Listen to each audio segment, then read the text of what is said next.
พูดถึงการเมืองระดับอาเซียนนอกจากไทยที่นานาชาติกำลังจับตามองอีกหนึ่งประเทศก็คือกัมพูชานะคะที่ได้เห็นการรวมตัวของผู้คนรวมถึงการนำของผู้นำฝ่ายค้านอย่างสำรังสีที่ออกมาประท้วงไม่ยอมรับผลการเลือกตั้งและต้องการให้นายกรัฐมนตรีฮุนเซนลงจากตำแหน่งคิดยกกำลัง2วันนี้คุณสุทธิชัยยนต์เพิ่งจะไปสัมภาษณ์สำรังสีผู้นำฝ่ายค้านของกัมพูชามานะคะไปคุยมาเริ่มเห็นโอกาสไหมคะว่าผู้นำรัฐบาลผู้นำฝ่ายค้านเขาเนี่ยน่าจะพูดคุยกันได้อย่างน้อยที่สุดเนี่ยเขาก็ประกาศแล้วว่าเขาพร้อมจะตั้งคณะกรรมการร่วมเพื่อการปฏิรูปการเลือกตั้งผมถามหลายคำถามครับแต่ว่าคำถามสั้นๆที่จับใจความให้ได้บรรยากาศณวันนี้ความคิดเขาเป็นอย่างไรต้องไปฟังครับค่ะ What do you think of the protest in Thailand compared to your mission here? You know, when we look from a distance, you realize from Cambodia that Thailand is much more mature than Cambodia in terms of political evolution. You have an independent judiciary. This is crucial. In Cambodia, the justice system is under the control of the ruling party. It is why the situation is so bad. We are blocked. The prevailing impunity allows Hun Sen to stay in power for a long time.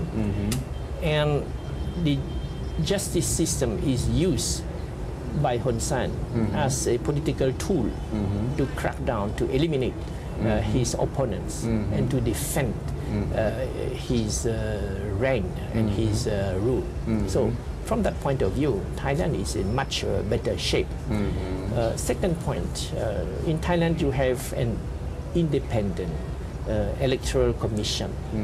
Nobody contests the result of the election.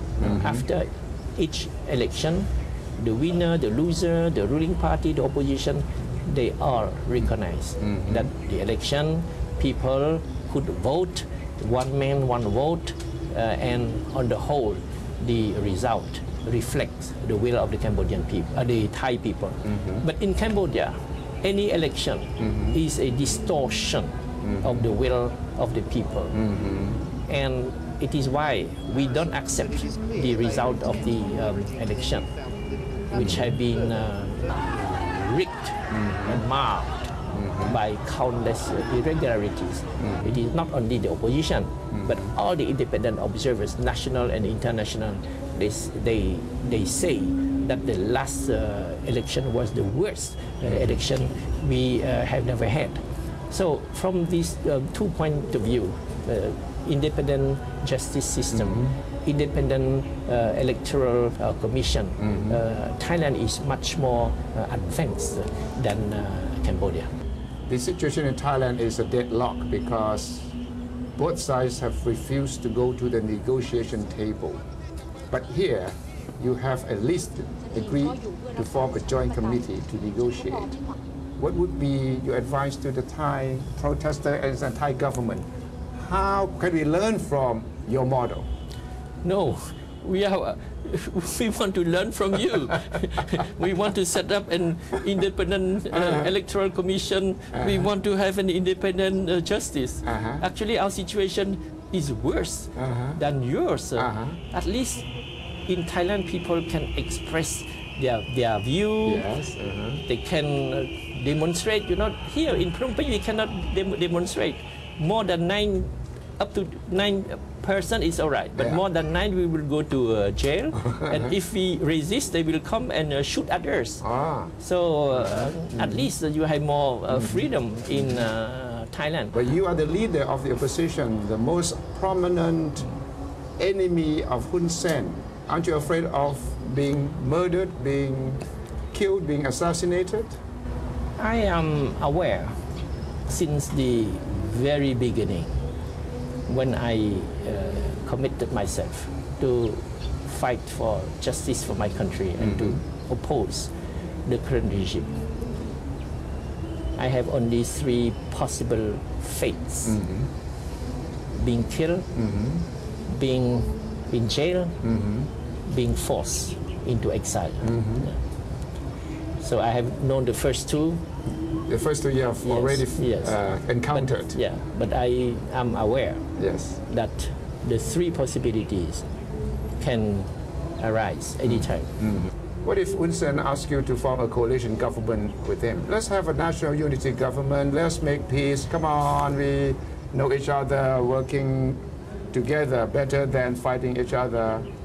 Are you going to agree to that? Hun Sen has asked me a different thing at our last meeting in September. What did he say? He asked me to prepare an amnesty law for him. Wow. Meaning that he expected you to become prime minister and... No, not that clear.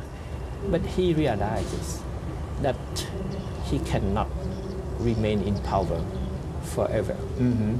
He needs to think about a smooth evolution. So he asked an amnesty law that would protect three persons. Without mentioning any name. He said the president of the Senate, the president of the National Assembly, and the prime minister.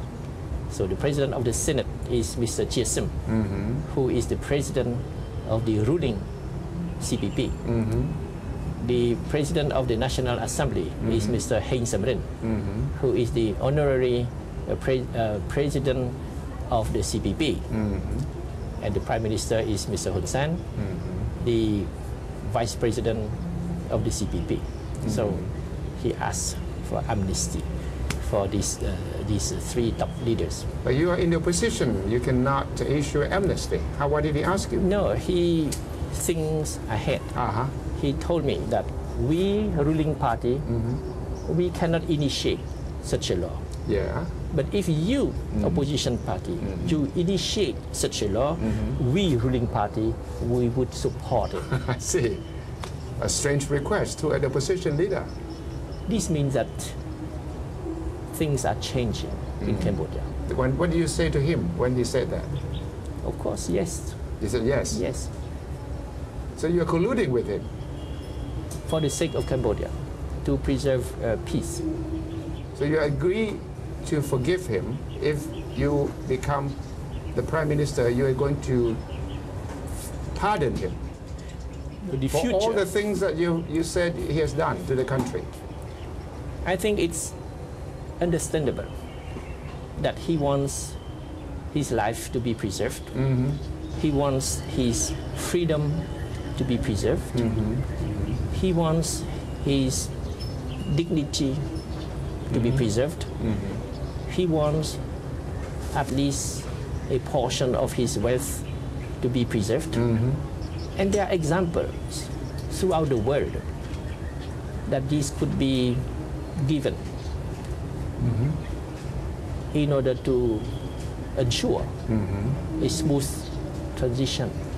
นี่สมรังสีเปิดเผยมาวันนี้เขาขอให้ผมเสนอร่างพรบนิรโทษกรรมหัวกันปะคะขอกันขนาดนี้ชัดเจนนะแต่เจ้าตัวเขาก็บอกว่าเนี่ยมันต้องทำเพื่อสันติภาพเพื่อความสงบสุขเพื่อการเปลี่ยนถ่ายที่สันติซึ่งก็แน่นอนอยู่ที่ว่าคนกัมพูชาจะตัดสินอย่างไรเป็นภาพของการเมืองกัมพูชานะคะที่อดจะเทียบเคียงกับฉากการเมืองที่กำลังเกิดขึ้นในไทยไม่ได้ค่ะวันนี้ขอบพระคุณคุณสุทธิชัยมากค่ะสวัสดีครับ